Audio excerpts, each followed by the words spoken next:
Thanks, Val.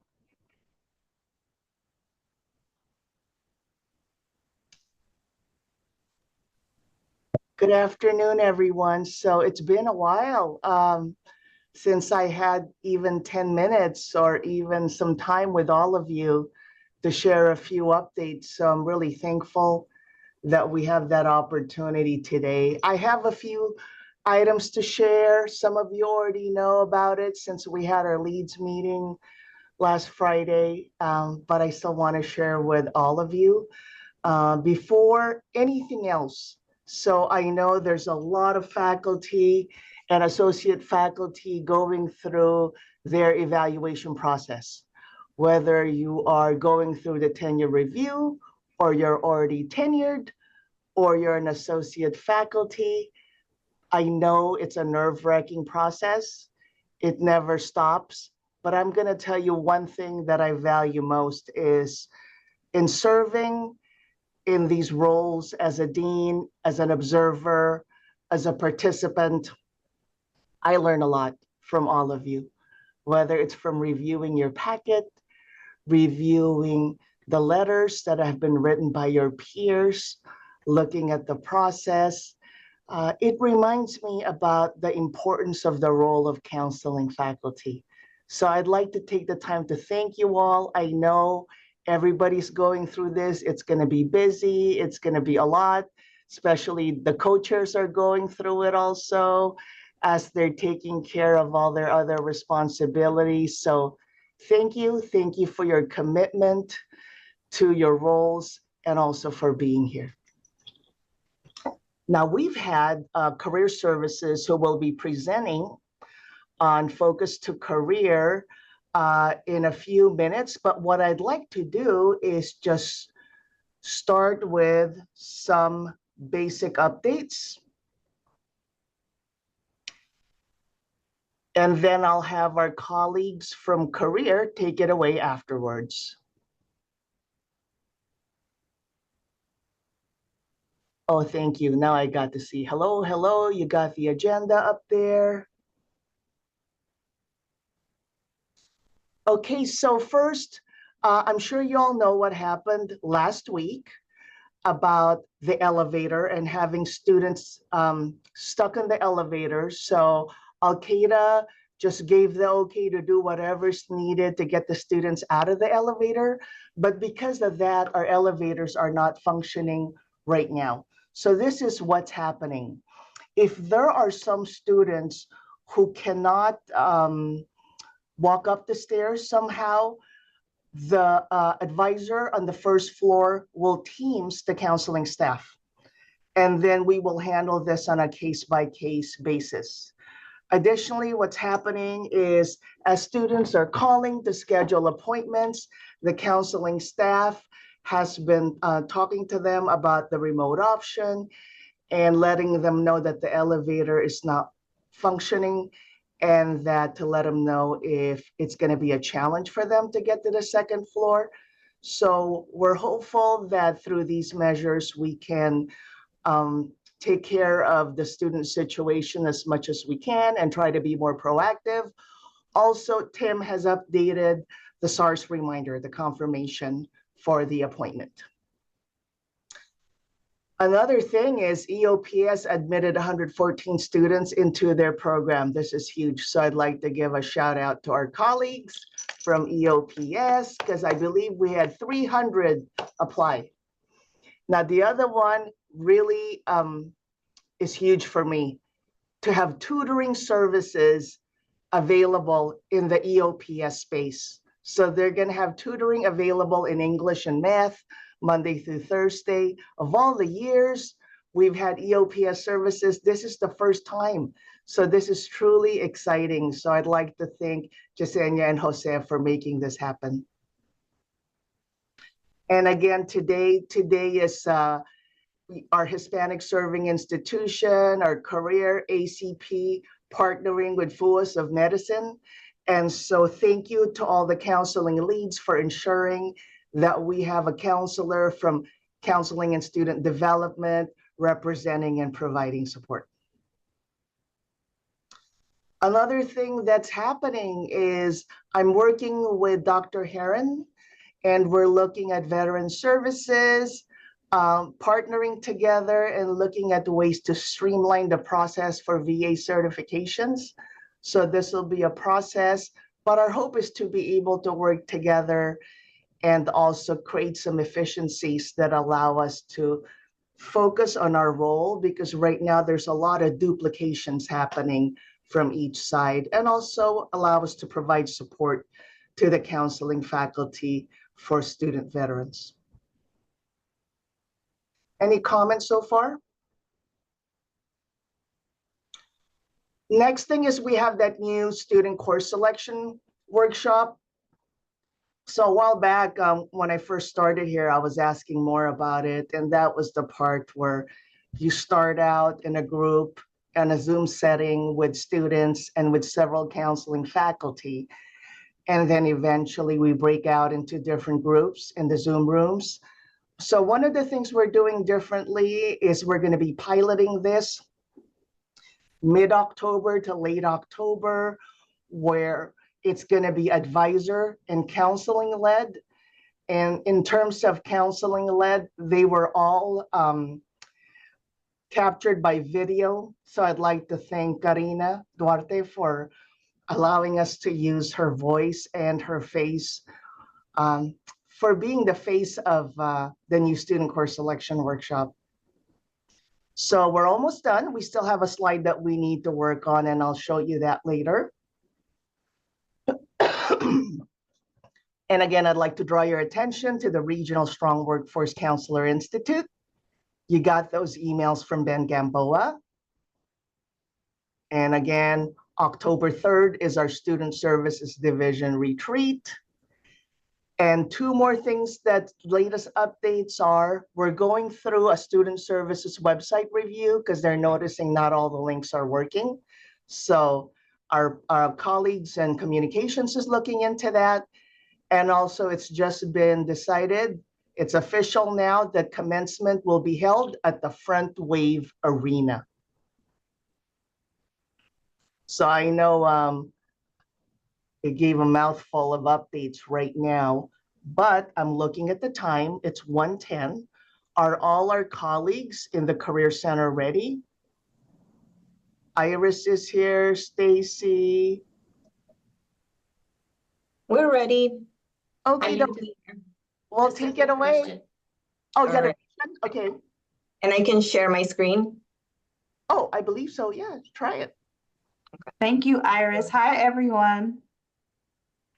Hi, we're happy to be here. Iris and Stacy, I believe we know all of you. We're from the Career Center. We're going to get right into the demo for Focus to Career, and I'm going to share my screen, and I'm also going to share a link for all of you to kind of follow along.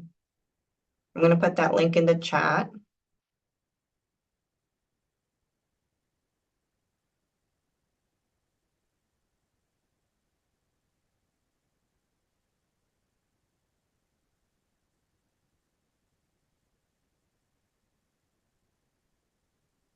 Are you able to see it? Yes, okay. Great, but it moved to my other screen. And my camera's on this side, so I will do the best that I can with this.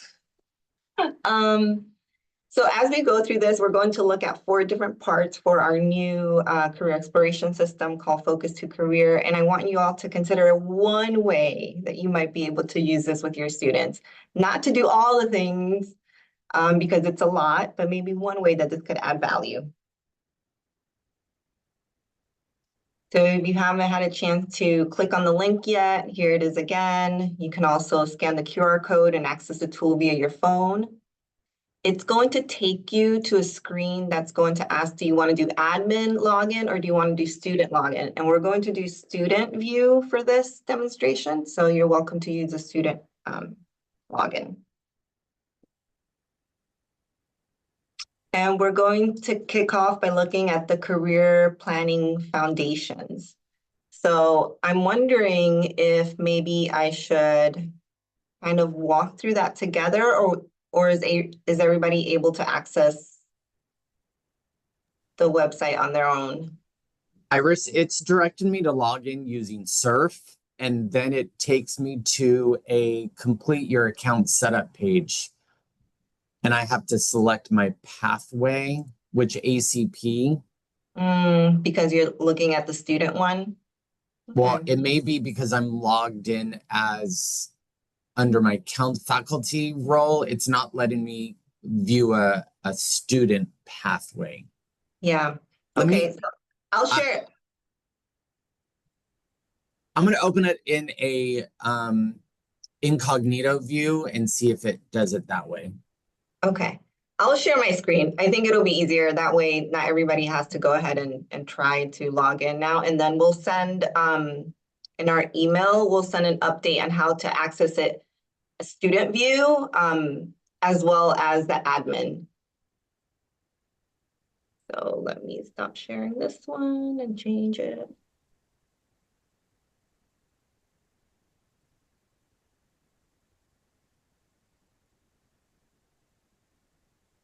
Okay, can everybody see the new one? Awesome. So when you log in, you're directed to a career planning foundation section, which is the first section. Career planning involvement assessment, academic strengths, and am I career ready? The two that are focused on career are the career planning involvement. What I found really useful with this assessment was that if a student has not been thinking about career at all, just the questions themselves are really thought-provoking. So to what extent are your career decisions based on an assessment of your talent, values, interests, and personalities? Are you aware of trends in the job market? You know, I like this one too. To what extent are you considering how your career choices will affect your future lifestyle, how you live, where you live? So students can complete these, and then at the end, it'll give a quick overview of kind of like where you're at and what are some good things to do to move forward in your career exploration. And I'm choosing some of the lower ones to see what the system will share. So this is a good place to get started. So it's going to say, okay, based on this, you're minimally involved. We can help you narrow your options, map out your goals, career satisfaction. It would be wise maybe to seek assistance from a counselor. So this is just kind of an overview of where they're at. The other thing that comes up here is, am I career ready? And this is more connected to work competencies. So critical thinking, communication, things that they would need to be successful in various roles at work. Oh man, it would be great for you all to take this. So I'll make sure that you all have access to it because it will give an overview of, okay, now if I don't have the skill set developed yet, or I'm not where I want to be, it'll give an overview of how to get better in that area.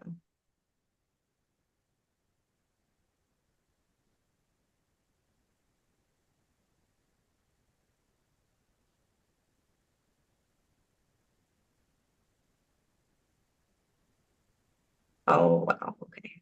I'm going as fast as I can.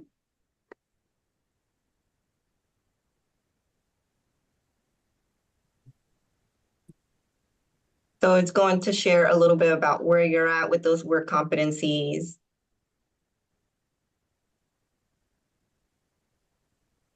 And then if I want to develop my critical thinking competency, I can say, okay, I'm going to participate in research. I'm going to ask questions. I'm going to join a club. And this helps kind of develop a plan for that area. Now I'm going to go to the next section because I know our time is limited. And this is the self-assessment section. Now, we have a lot of other self-assessments here. The biggest value in Focus to Career is the ability to merge the assessments, and from the merging of those assessments, to come up with some career options. So students can look at their results just based off of one assessment. They can go in there, learn about their Honlin code, and see how this connects to different career options, save occupations, look at occupations a little bit more closely, watch the videos on different occupations, maybe write something that stood out to them, rate it.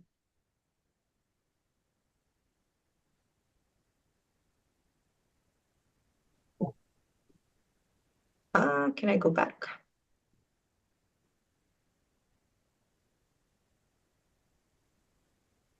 Well, I'm trying to get back to the front. Okay. Back to occupations list. Do not save. I'm in a little bit of a loop. Exit to dashboard. Okay. So let's say I wanted to combine a couple of these reports and I wanted to combine my interest and my values, and I hit apply. It's going to say, okay, well, they're not finding for those two. Maybe I find it for interests and skills. Maybe I should choose a couple of them. Okay, so it's going to give me a couple of different occupations based on those two. Again, I can look through, see something that I'm interested in.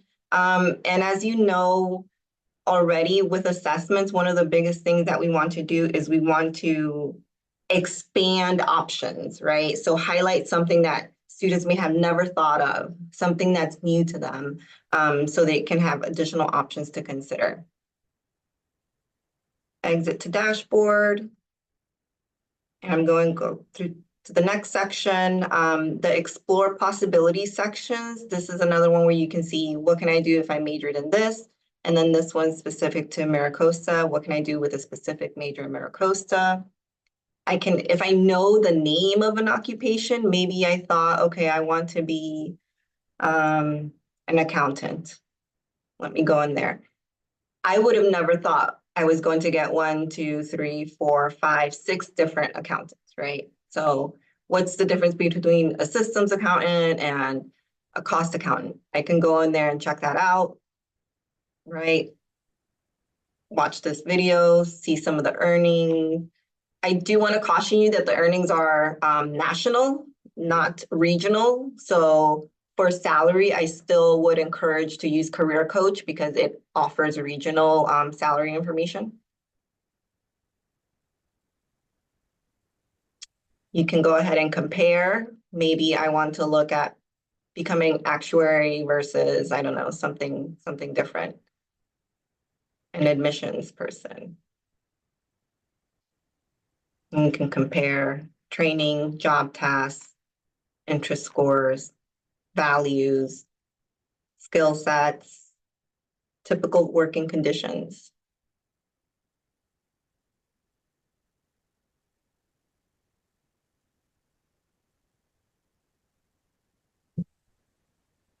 And the last piece of this is where you get to support the student in writing down a goal. And research shows that there's a lot of strength in writing down a goal. You all know that, hence the ed plans, right? Like if you write it down somewhere, if you create it somewhere, it's more likely to come to fruition. So this is a valuable area where students can write down their short-term goals, long-term goals, list some of their internships, some of their experience, put in some of their contacts. But I think the most powerful one here is the career objectives and goals and being able to do that. So I'm going to stop sharing there. And then we're going to open it up to a discussion. I know I went really fast, but I will send you the PowerPoint and then we'll send directions on how everybody can get onto the system. So, questions? So this is something that's live now that we can start promoting to students? It's live now and we're currently adding it to the website. So this past summer, I had students in my class use it. So they were kind of our trial students. So we worked out some of the bugs with them. And it will be live on the website hopefully very soon. And yeah, they can go in and use it. And you So can also share that link, and students should be able to set up their accounts.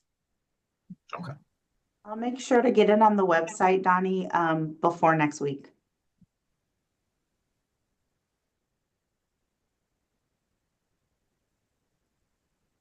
In what ways do you think you can use it with students? Was there anything that stood out to y'all that you're like, oh, this seems like it could be useful? Well, I actually had a question for you, Iris, because as Yeah. I was playing around with Focus to Career, there's so many options. And I think this is one of those where it really needs to be self-guided, right, for the students. So I wanted to ask you, as the practitioner, in terms of when do you recommend that counseling faculty use this? Is it before a counseling appointment to make informed decisions?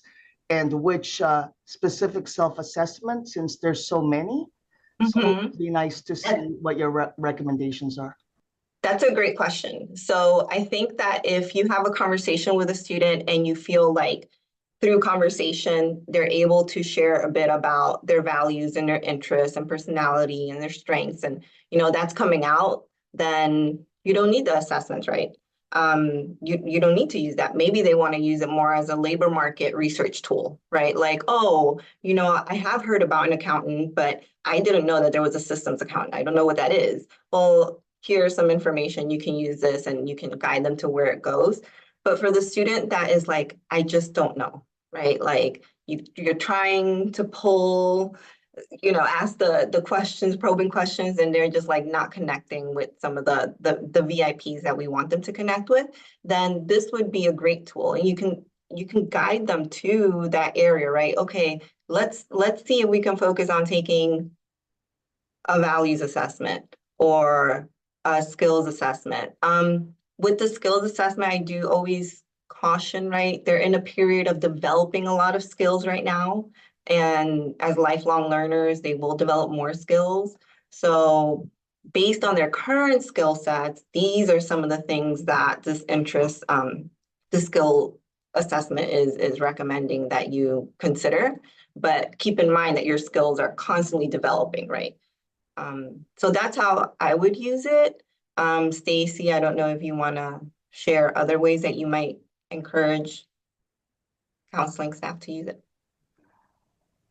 Basically, just like we use it, and similarly to what you said, just because a student comes to us for career counseling or has questions, we don't just give them the blanket assessments. So based on the need, just like you all, right? Based on the need that the student has and just knowing tools that can assist in the process. And then again, knowing that this might not be the end all be all. So you give them the tool, you kind of direct them in the space that they may need to go. And then again, maybe they can make an appointment with one of us to kind of get that follow-up piece. You may or may not have the time with all that you do. So again, just figuring out what the student needs and making sure that you're supporting that. Because without us doing that, as we all know, they may never get that information.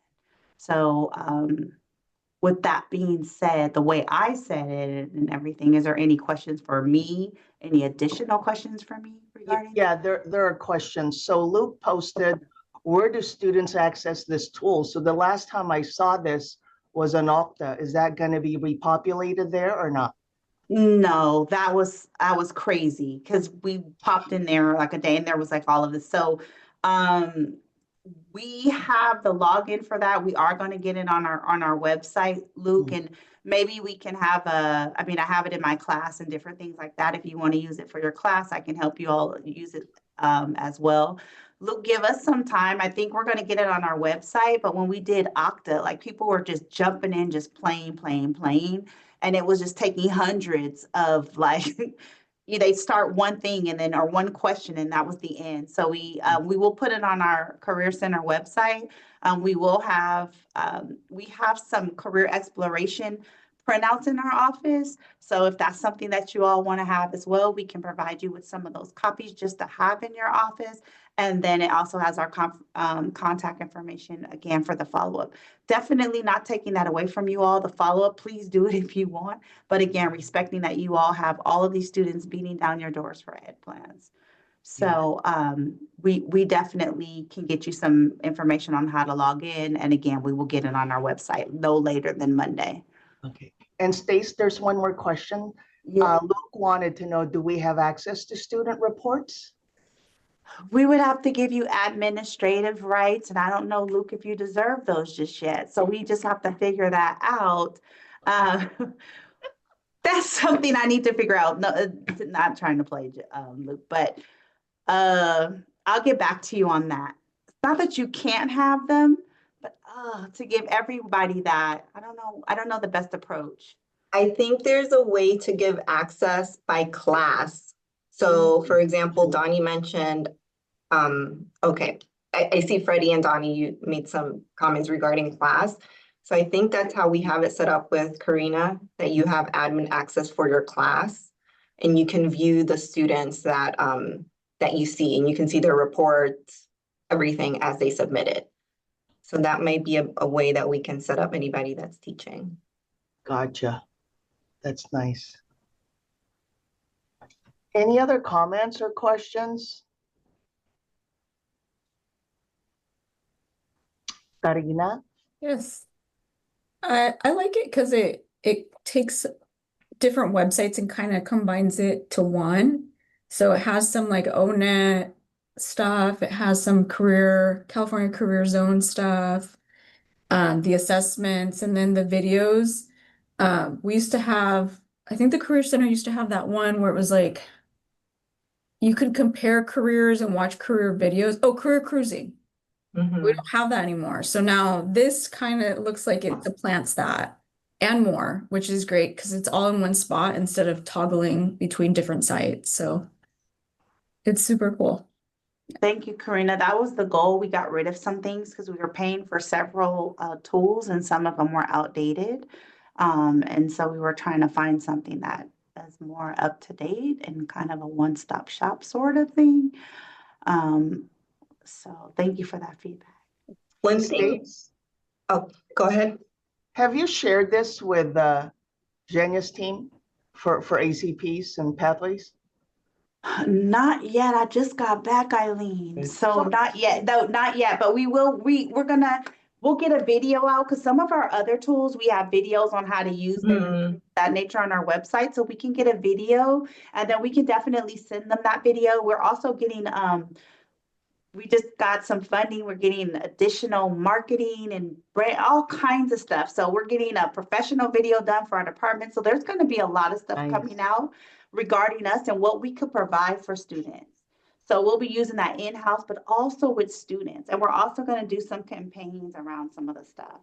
That's So great. I hope that kind of answers your question, but definitely we will get them this information, maybe just as we've given it to you all. Thank you, Stace.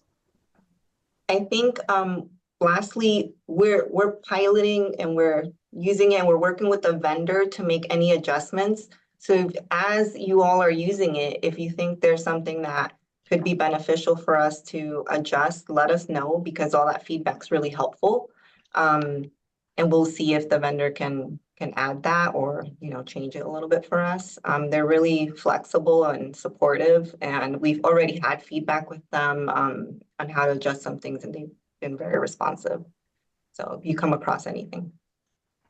This, Lainey has a comment in here for the professors teaching the Counseling 100. Lainey, she wants to know, like, she'd love to meet and chat, but that's amazing because maybe we can chat with all the counselors because there's so many tools that I accidentally sent Lainey a tool that we have as well, but there's so many tools that we're using and I'm using in my career classes that are really going to help help our students. I know, Lainey, it is overwhelming, but for a student, it's phenomenal. It's giving them all these little tidbit points that they need. So I don't know the best approach. Maybe I would work with Karina and Eileen on the best approach for this type of conversation or training for the Counseling 100 professors on different tools and different things that you may want to insert in your class and things of that nature. And I have them already, like I have assignments already set up in my class and things of that nature that I could share. So we're going to try to figure out the best approach. again, between the chairs, because I know there's 2 chairs, and Eileen on the best approach to kind of get a training on all the tools that you all can use in your classes, whether you use it this semester or moving forward. Absolutely. Yes. Thank you. This is exciting, Stace and Iris. Thank you for having us. Yes. Thank you, Iris. Thank you all. And if you have any follow-up questions, feel free to stop by or email. And if you ever have a question regarding like, oh, I want to do this, which tool would be maybe, which would you recommend? Let us know because we're happy to share a bit. I know there are a lot of tools. You don't need to use all of them. And you can use like one part of one tool and a whole nother tool from, another part of another tool.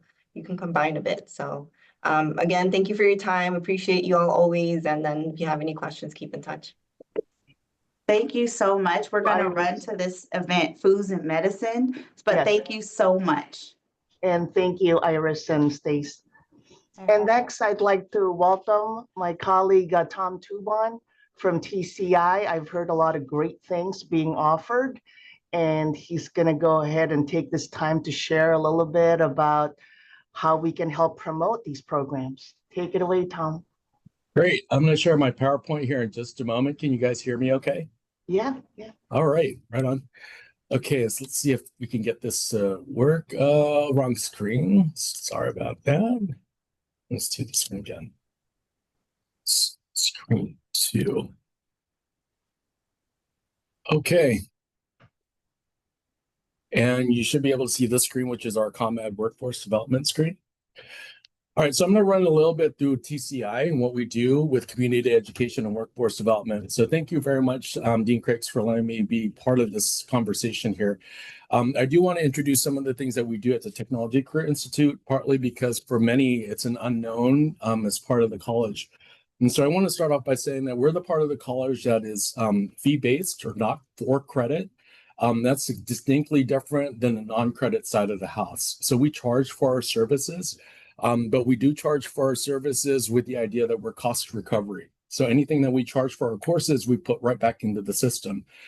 We don't pull from the district funds as many of the other areas of the college do because of education code.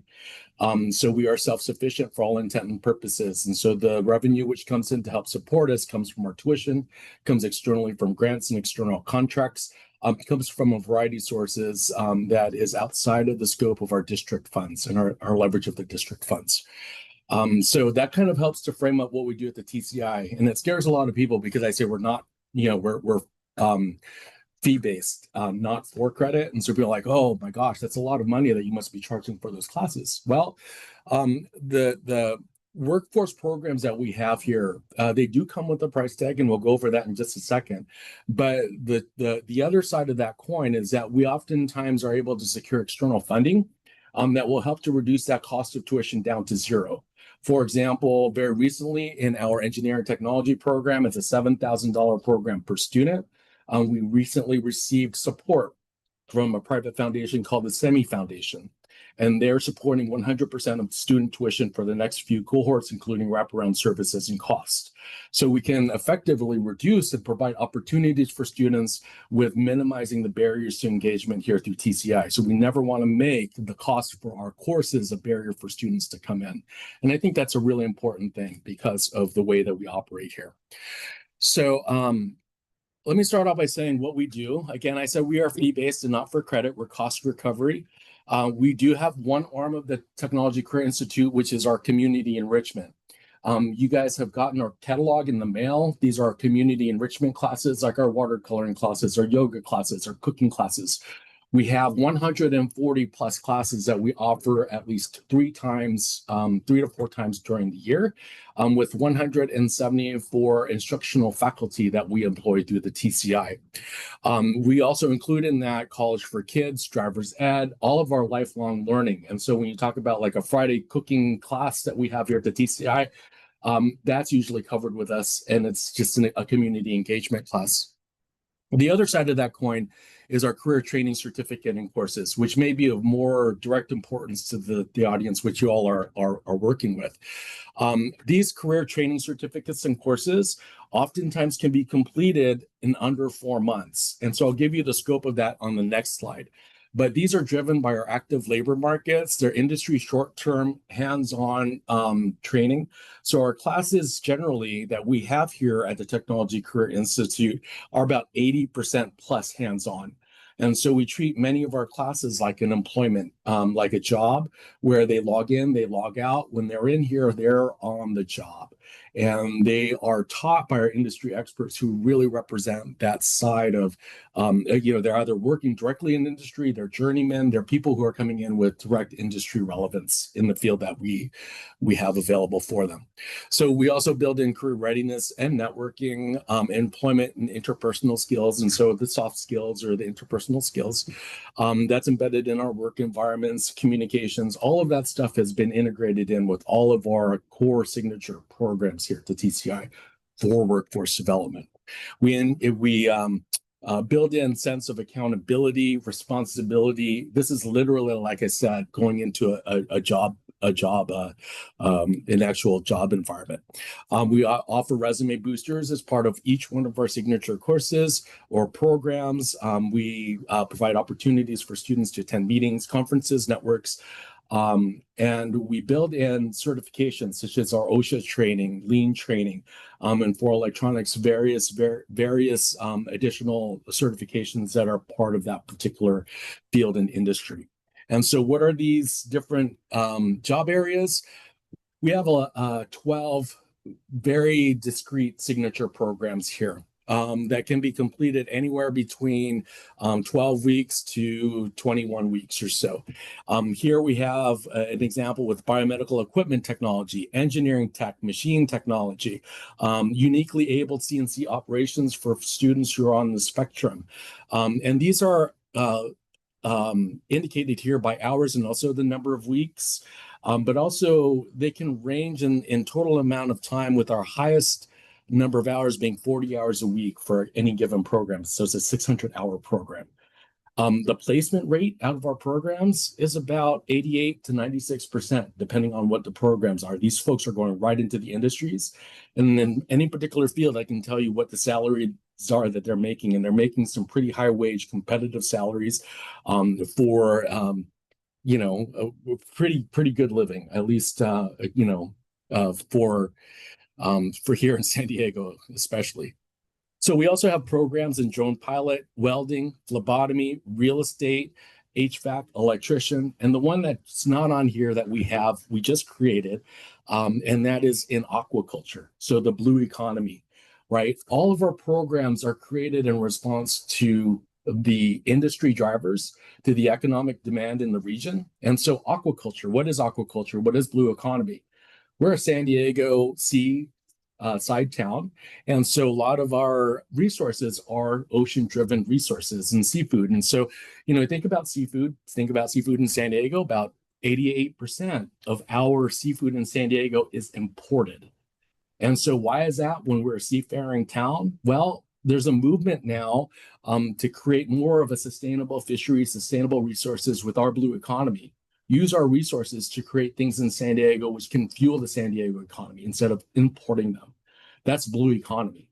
And so we very recently received money from NOAA, and in partnership with UCSD and SeaWorld and Hubs, Birch Aquarium, we started the first aquaculture program in San Diego. And so we continue to do these types of things as part of what we are and how we address our community for TCI. A couple of highlights for TCI. This is a slide which reminds me also to tell you we have 12 signature programs in workforce. They are hosted on site here at our location, which is by the Palomar Airport, 2075 Las Palmas Drive. In addition to that, we also offer a variety of different online training courses that we can funnel through the Technology Career Institute that provide additional credentials, including things like PLC-1, PLC-2, online robotics and electronics, and so on. So we offer a variety of different things. The difference which separates us from the non-credit side and our partners on the credit side is that we work directly, most oftentimes, with our industries for the workforce skill building, right? That's the number one. And number two, we operate under a different model for finances and reimbursement and operational expense for the TCI. The latter is less important for the students because the students don't really care where they experience what they need to know, where they need to get, where they want to go. So we try to minimize that component for them and just help them to see that there's some opportunities out there that they can take. Many students who are going through the process of getting an associate's degree or going through the credentialing side can also take classes with us and kind of get into the job market while they're continuing on with their education and earning those degrees. And so there's a variety of different models that we can deploy here. We have over 7,500 students that come through the Technology Career Institute. And that's a huge number that people don't often realize. It's not integrated into the total number of students served when we hear about the students who are coming through the credit side and the non-credit side. This is because of the way that we process our students. We have our own intake system through the Technology Career Institute. We call it Modern Campus, right? And so we operate through Modern Campus so that we can process payments, enrollments, all of that stuff and scheduling on our side. It's independent of the system that the campus uses, but it is required for us. It is part of the requirement for us to be able to be flexible in our ability to manage our own institute here. About 2,000 of these 7,500 students are work skills training programs. In our signature programs, we're talking about 500 to 600 students that come through annually. Those are much more deeply invested programs. Like I said, 132 hours to 600 hours of total training in less than 4 months or 4 months or less. I think that the lowest hourly classes or hourly program that we have is 132 hours for our welding program and currently our aquaculture program. We're looking to change that up right now so that our lowest operating class is 150 hours in expectation and compliance with the education workforce funding that we may be seeing coming down through the pipes next summer for the workforce Pell. So our students, we have, again, about 98% employment rate, very, very high retention rates, and then pretty good job earnings and such coming out of the programs. Just a list of some of the employers that we work with here in town. We have a list of about 300 employers that have hired our students here in North County and in the San Diego region. This is to remind me to tell you that we do function in a very dynamic way.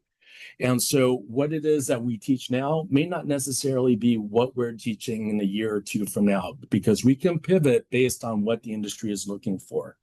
Right now, we're in the process of developing new programs in lithium battery technology, and line worker in preparation for the coming what we foresee in future thinking as a need to develop workers for fiber optics in San Diego to run fiber optic cables, automation manufacturing, semiconductors, and so on and so forth. These are the kind of things that we do here. And we can pivot to create these programs in real time, on demand, in response to our industries here in town. So I did want to leave a couple of minutes towards the end of my time here with you to see if you had any questions that I can help answer. And I know I provided quite a bit of information here. And I think that I will end there, if that's okay with everybody. Yeah. Okay, Ilda raised her hand first. All right. Let me Thank just you, get on Tom. the screen. Thank you, Tom, for coming to talk to us today. Oh, you're welcome. I wanted to ask, the EMT program was very popular. I was wondering if it was going to come back. It is not going to come back. Unfortunately, I agree with you. The NT program was incredibly popular. There are a number of service providers in San Diego that offer EMT programs as well. It was a strategic pause in our program to decide to pivot and focus our resources in other areas for emerging technologies.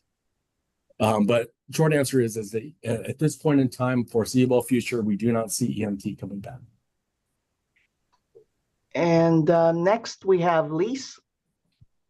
Yeah, I just wanted to say thank you so much because what we're finding is a high unemployment rate for people who have bachelor's degrees because they might have the book material, but they don't have the hands-on experience. So many times what I will suggest is going beyond assist.org and doing just an education plan, but weaving in that resume booster that you have.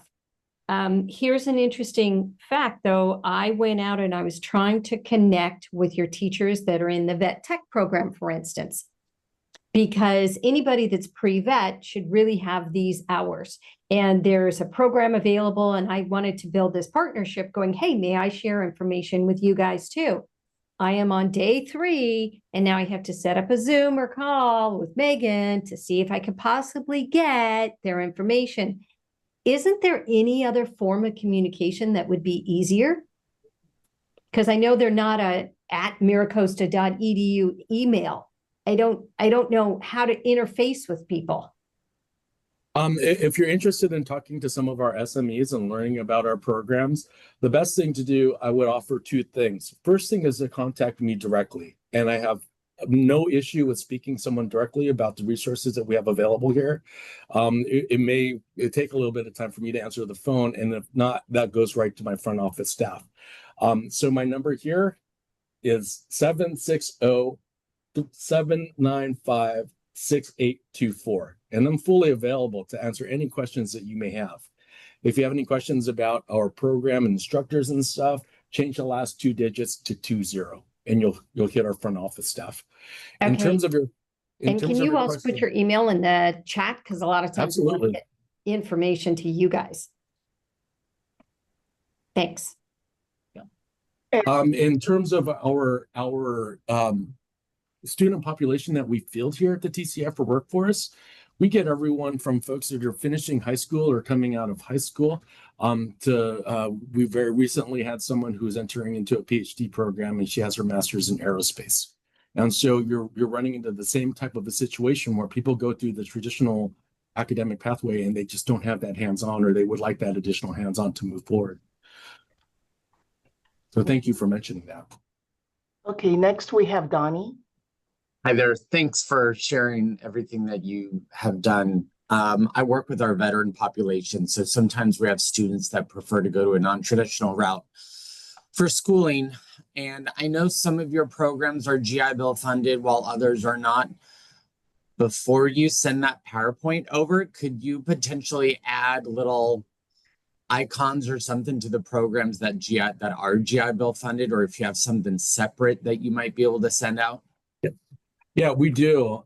Most of our programs can be supported by the GI Bill. There are just a handful that cannot. If they cannot be funded by the GI Bill and we identify that there's a financial need for a student, like a dire financial need, we have access to a variety of different funding sources where we can reduce that burden for the tuition for students with or without the GI Bill. So, And is that funding available just for the veteran, or are dependents with the Chapter 35 available? So if it's VA based funding, that's a different story. If it's general TCI funding, that's available to anyone who walks through our doors. You have to, we'll discuss your options with you and then figure out where it might be a best fit to think about it if you need financial assistance to take our courses and our classes. Okay, thank you. Yep. Thanks for asking. And Chris? Hi, Tom.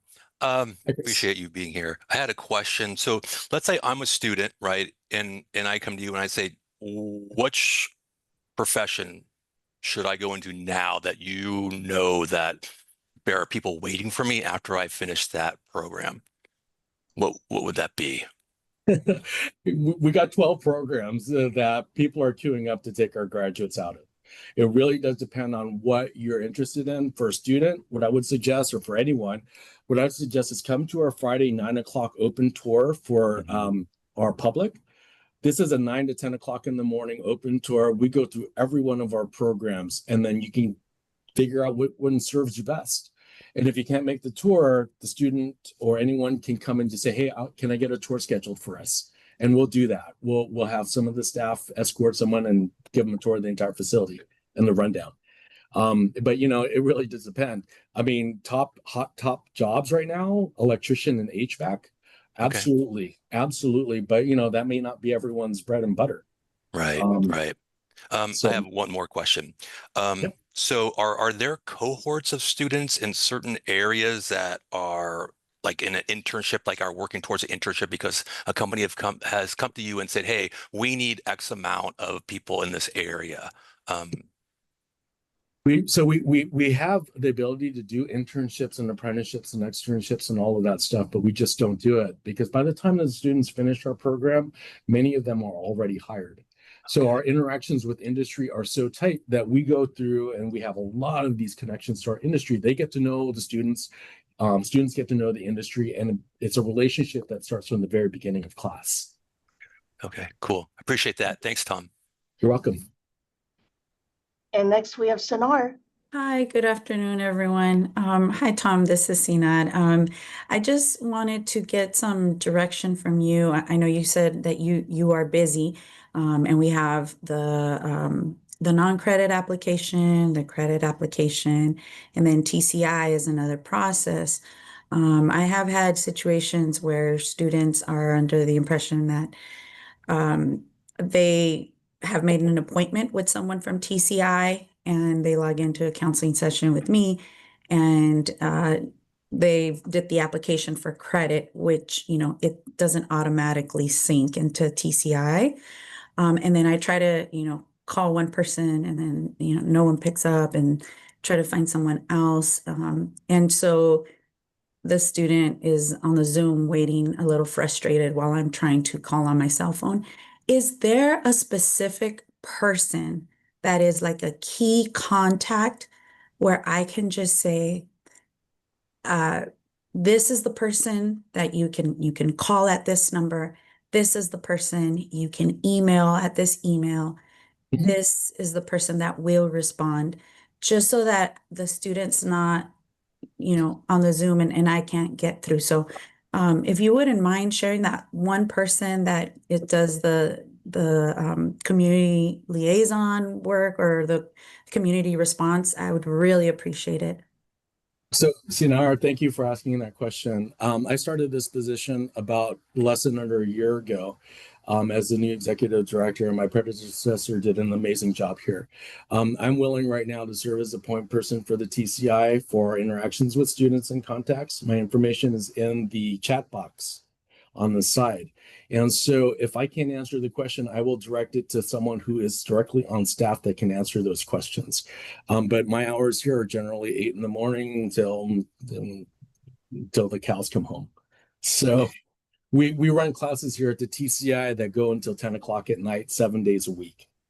So there's the staffing at TCI is run like a business, like I said. And so if you need to get a hold of me, my contact information is in the box, and please do feel free to contact me directly. Okay, Ilda? I don't know if my question is, when students graduate, do they get some type of transcript or certificate? Also, is there an accreditation associated with certain programs? So it depends on what program you're looking at. So the short answer is that at the end of every program, they do get a certificate of completion issued by the TCI. In addition to that certificate, in all of our signature programs, they get internal career-specific accreditations, including things like OSHA, or if they're in the electronics fields, they'll get their certificates that are issued by third party. If they're in phlebotomy, they'll get their certificate from the California Department of Public Health for Phlebotomy 1, right? So we make sure that they have the industry recognized credentials and experience to go into the jobs that they're training here for. Any other questions? Okay, Amber. Hi, yes, thank you so much. So I have a question in regards to a student and how they pay for a course. So if a student is maybe receiving like a scholarship, maybe they're a credit side student, they received a scholarship. I don't know if that money could be used then at the TCI. So that was kind of one of my thoughts, but are there opportunities for like a payment plan? If say, for instance, a student is receiving monies through like the DOR, Department of Rehabilitation, would you receive payment from, like a third party Yeah. for a student? Okay. 100%. We work very closely with the Department of the Veterans Administration. We work with the DOR. We work with a variety of different parties. One of the things that we cannot or are not prepared to accept right now, to any large extent, are things which are funneled through traditional routes like FAFSA, because we are fee for service. We are hoping that will change come July 2026 with Education Pell. So Education Pell, we hope, will open up the doors to Pell support for programs that are 150 hours or more. That will allow students to secure Education Pell and take courses with us through the TCI. And Tom, there was another question here. If a student has a diagnosis of a disability, is there a specific department that helps with accommodations? So this is an interesting question because we are part of MiraCosta. We also are compliant with our SAS and our students, providing services and such. And so the tricky part about that is because we are independent in some ways, financially independent of providing these services, we would have to cover the cost through the TCI ourselves. That's not saying that we won't do that. We will find the way to do it. So the best thing to do for us is to talk with us, and we'll see what the cost of the accommodations are and such, and we'll make the appropriate recommendations to ensure that the student gets what they need. We are, just so that you know, we do have uniquely abled programming here. We do have a focus on serving our persons with disabilities and persons who are neurodiverse. And we just started an open cooking class for parents and students who are neurodiverse. So, this is very close to us and service to our community. Thank you. Thanks. Thank you, Tom, for answering all our questions and for that very helpful presentation. Would you be able to share that with us? Absolutely. I can Send send it that to over to you. Valerie. Yeah, thank you. Good to Okay. see you. It's good to see you. I think I stopped sharing my screen, and thank you everyone for the time. Hey, thank you, Tom. I have one quick question. When is the invite time for us to partake in the goodies down there at TCI? With the invite time, 24/7, 7 days Thank a you. week. Okay. Hey, you guys, we have a brew tech program. There we go. We have a brew tech program. That's all I have to say. Okay. Thank Enjoy, you. everybody. Okay. Next, we have Karen for our evaluations office. Thank you. Let me share my screen. Okay. I hope everyone is having a good start to their fall semester. I just wanted to provide a couple of updates. These were already shared with the co-chairs for counseling, but I just wanted to share them here in this space. The first thing I wanted to talk about was the new graduation petition.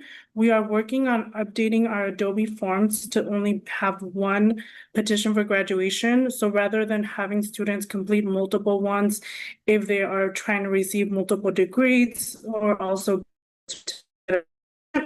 we created a form, so it will just be one form where students can apply for multiple degrees. This form will still be an Adobe form where they will be able to access this through the MiraCosta website. Hopefully this will be completed by this week. We're still waiting on IT to do a little bit of testing to make sure everything looks good so it can go live on the website. In the meantime, if students are trying to apply and want to do the CalGETC option, they can just put it on the major. And for example, if they're doing psychology, they can just put psychology/CalGETC.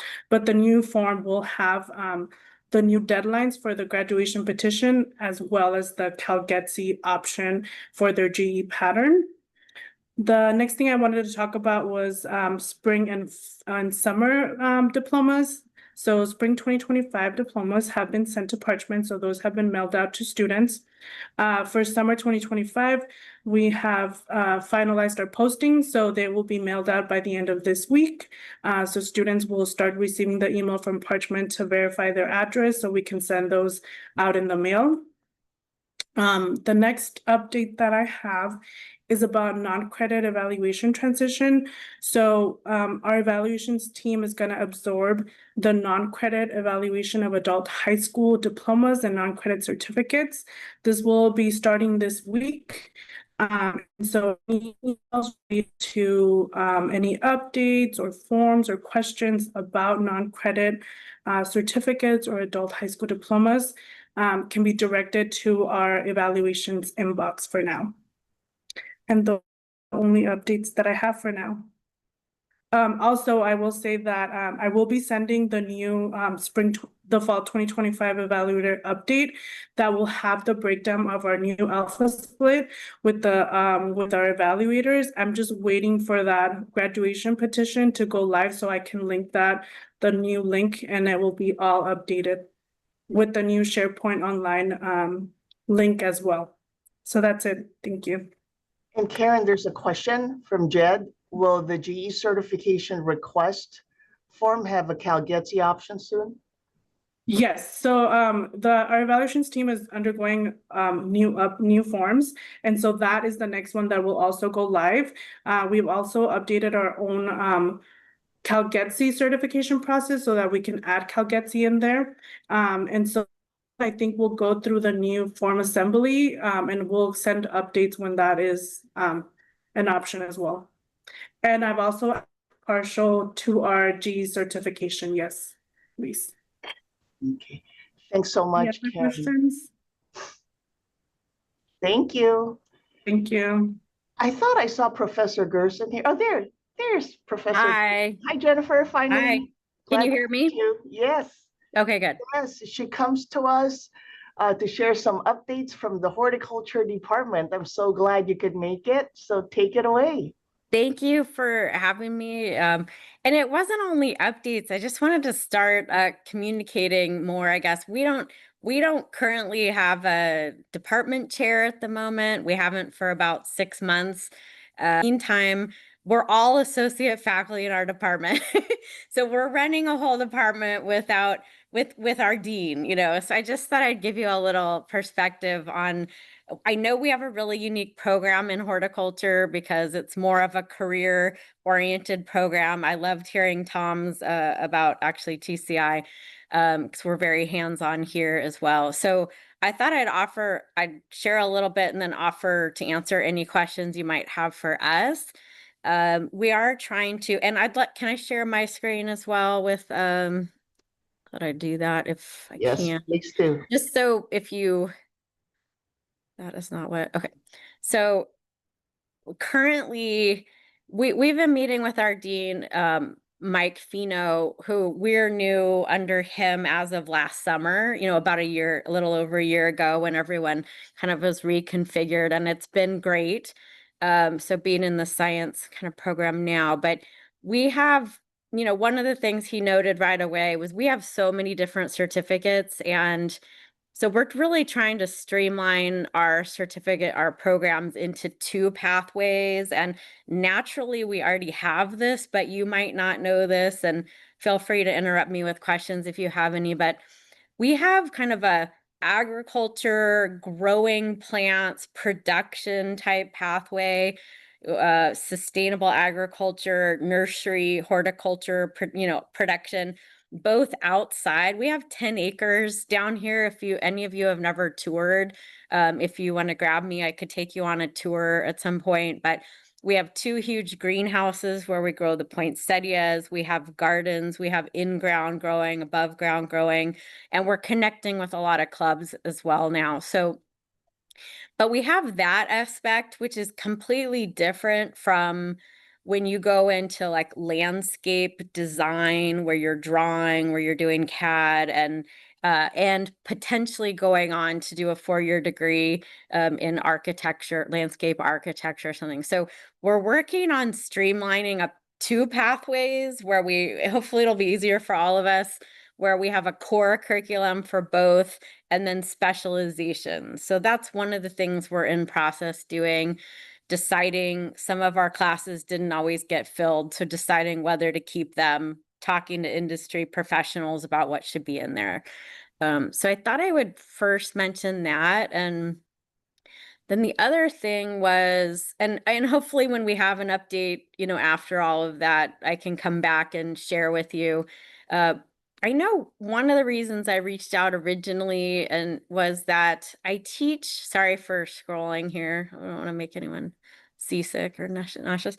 So I teach plant science, which is one of our core curriculum, and it is one of the transferable courses in general ed. And so part of what I hear sometimes is I'll have students, and I don't know if it's their perception or, but I think sometimes people think, oh, we'll go down to the hort department and take a gardening class, and there's I don't know if that's a perception or misperception, but that is true that we try to get our students actively involved in growing as much as possible, from seed to propagating and so forth. But this class I teach, being a 4-unit class that transfers to CSU and UC, is a very high level, time consuming class. And what I find is students are surprised when they get down here for this class in particular. So this is the one that I wrote Eileen about and was like, hey, sometimes I hear students come down, oh, I'll go take the gardening class. So I thought I just wanted, really it's just to say, and I don't know if you have questions about any of our classes, I could probably answer some, but it is probably the most rigorous course in our program.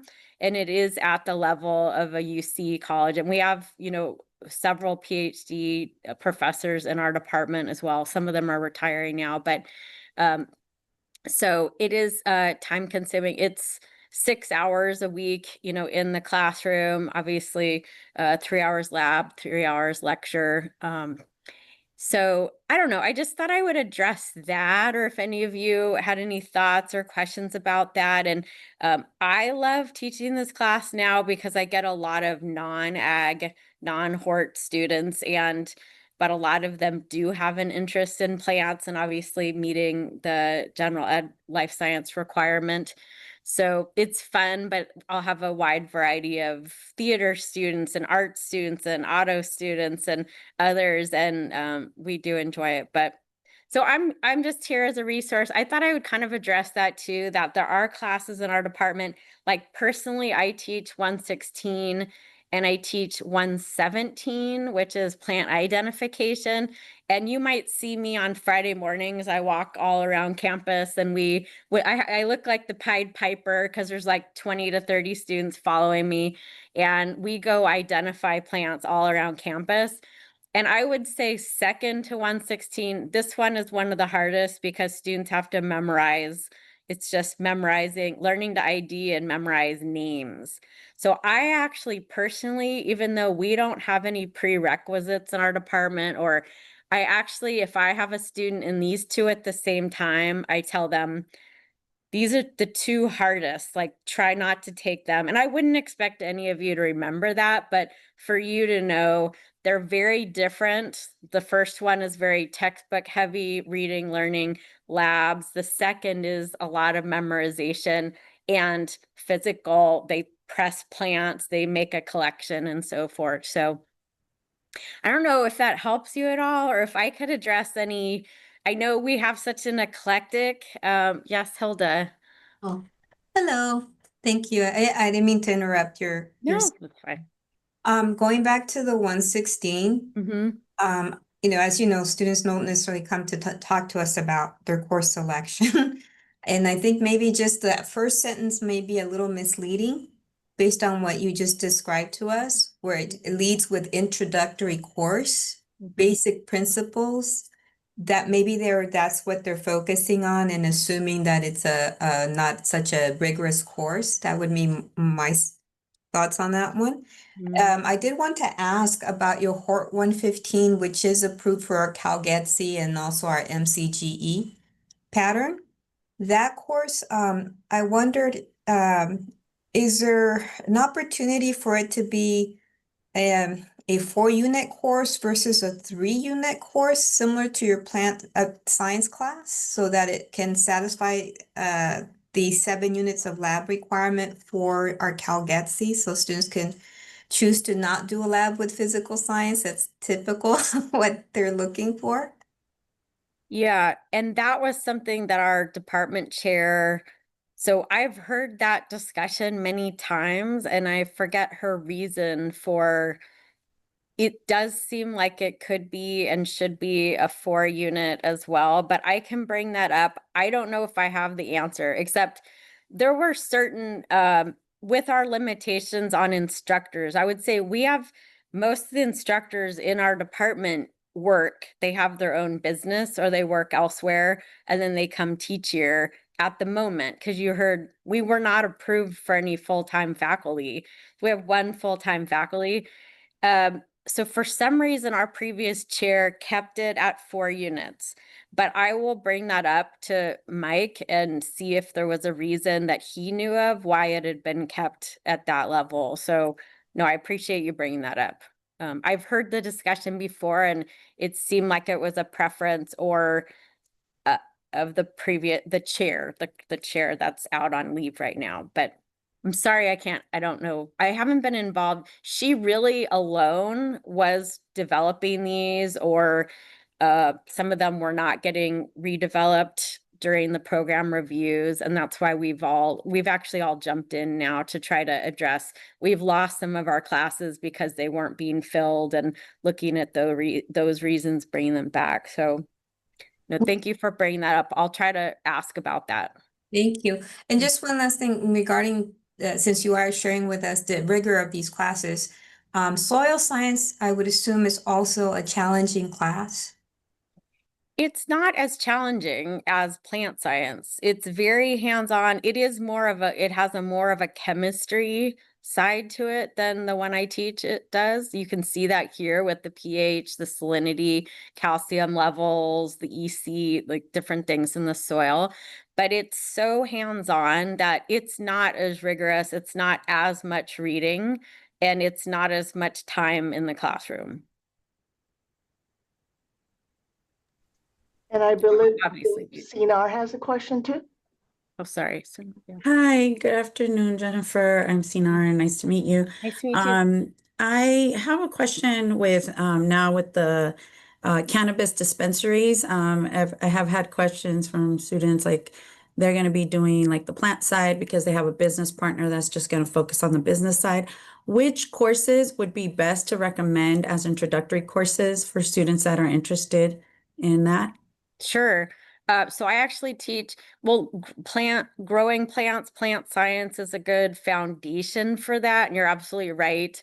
There's been a theme. I'm going to scroll down to 122. This is the other class I teach. It's a 2-unit horticulture laws and regulations. And the only reason it's summer is really I'm the only one who teaches it. And I can't teach 117 and 116. It puts me at capacity. So laws and regs, it doesn't go specifically into the cannabis industry, but it is foundational it's like a merged business and laws course. So I could show you, I know I only have a few minutes here, but whatever would help, I could send over the syllabus if it would help to your department. So I go through various laws and regulations, and I have reviewed some of that, but we've not, because the not being certain federal non-approvals, that's not specifically been introduced into our program, though we do discuss it at times. So this is the closest for laws and regs, and I have a section in cannabis, like a little section on cannabis that sends them to the regulatory agencies for that. Thank you. What is the modality of this 2-unit one? This has been online originally it was in person.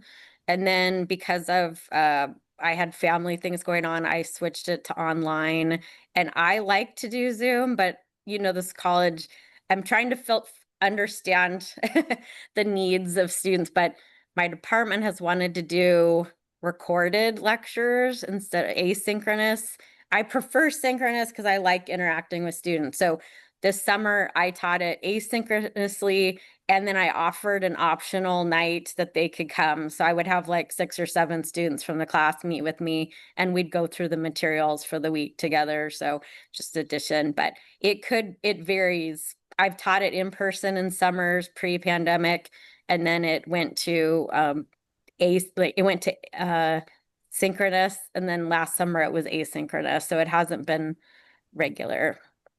I mean, it's not been only offered in one modality. Okay, do we have any more questions for Jennifer? Thank you, Jennifer. I'm so glad you were able to join us. Yeah, I hope that And helps. well, If- oh, absolutely. Does it? Okay. I'm actually glad we were able to connect. Okay, good. Yeah, and just again to open the relationship. I know some of you I have met in other capacities, you know, in other areas. So I do often sit with students working on their pathway, their academic pathway while they're here too. So I figured as questions came up with those students, then I always pass them over to you. I try to encourage them to meet with you. But if I can help anyway in the future, let me know with this, and I'll return back when we get a new pathways and our new certificates, maybe if that would be helpful too. So. Absolutely. Thank you, Okay. Jennifer. Thank you. All right, I'll stop sharing and then I can. Okay, everyone, I'll be mindful of the time. I have a few more minutes. So Afifa, the next few updates that I have are on pathways, so feel free to cut me off or share anything, but we have a wonderful group of ACP counseling faculty working and serving as liaison to various areas, and under Dr. Zaman's leadership, they crafted a counseling welcome email, and it was really neat to be able to see that it was sent to 1,320 disproportionately impacted ACP students, and 81% of them opened it. And through TargetX, they could see the engagement activities, suggesting that students not only opened the message, but they also interacted with the content, whether it's clicking the link to schedule an appointment or doing something else, hopefully researching more and learning more about ACP. And so what this said was there's a higher level of engagement than most emails which the Pathways teams have sent. So it's really promising. And I remember us having these discussions about the importance of students hearing from the counseling department and how that can create some confusion when they see a lot of messages from departments outside of counseling. Afifa, is there anything you'd like to add about this? Yeah. No, not so far. I think just it sounds like a positive outcome. So I think the goal is really to engage with students directly.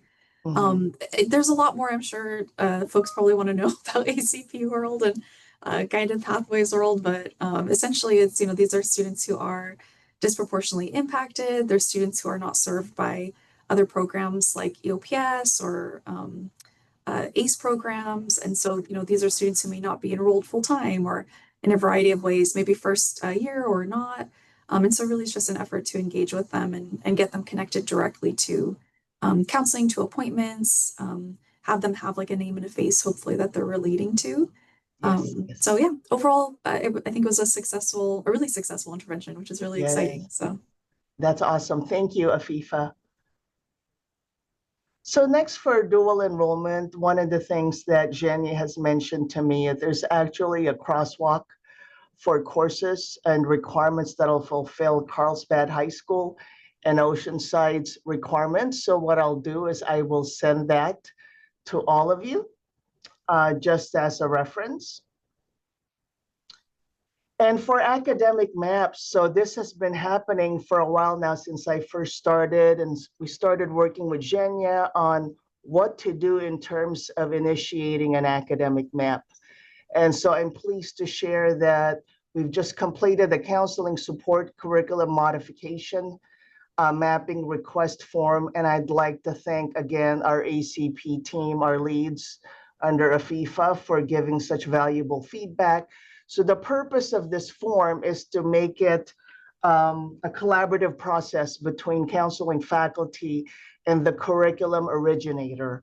And so the instructional, Scott Fulstrom will be sending this out to the curriculum originator.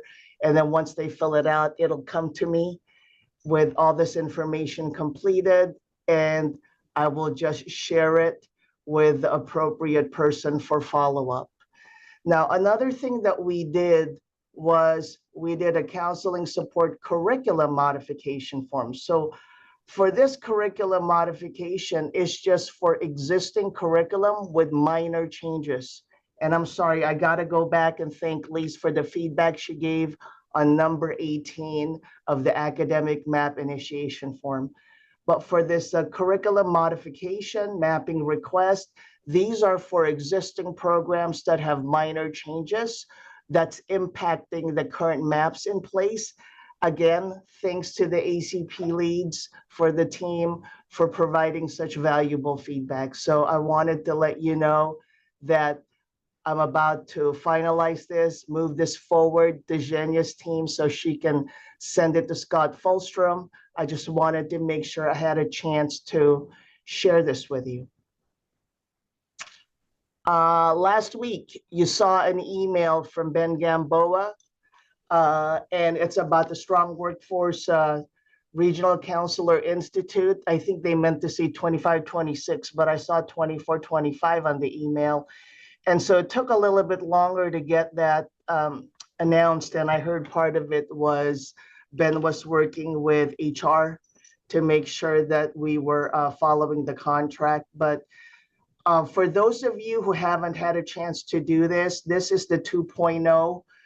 The 1.0 version is very similar in terms of providing you with specific data on MiraCosta DI students and sharing that information with you. You're gonna look at how you're gonna use that information to improve one of your professional practices. If this is something that interests you, this is a wonderful option, and you will receive a stipend of $2,000. I was more involved with my previous institution in assisting the counselors, but basically there's going to be a Canvas shell for this. There's going to be 2 in-person meetings that you're required to attend. So they're going to give you information on labor market information, career exploration, and advising students. They're hoping that you could pull base all the data that they can give you and looking at continuous improvements and things that you could do in your practices. It's an opportunity to build relationships with instructional faculty and deepen your practice in counseling, hopefully. So just an FYI that the email went out. If you're interested, please refer back to it again. I see it as a wonderful opportunity. There's a link that allows you to fill out the form. Basically, the 2 in-person dates, the first one's October 17th and one in May. You're going to need to complete a regional project. And what's great about this is it does not have to be an individual project. You could pair up with somebody. You could even work with a team and say, hey, what are the things we want to work on, we want to improve upon in our practice, right? There'll be monthly check-in meetings, and then there's an opportunity for you to implement your action plan. So I wanted to make sure I drew your attention to that particular announcement from last week. And again, it's going to be a total stipend of $2,000. And that's all I have for now. Do you have any questions so far? Excuse me. So last time I heard it was Don and Freddie who led the team from MiraCosta. Any questions? Well, with that said, you have 4 minutes left. So thank you, everyone. Wonderful to see you. Bye-bye.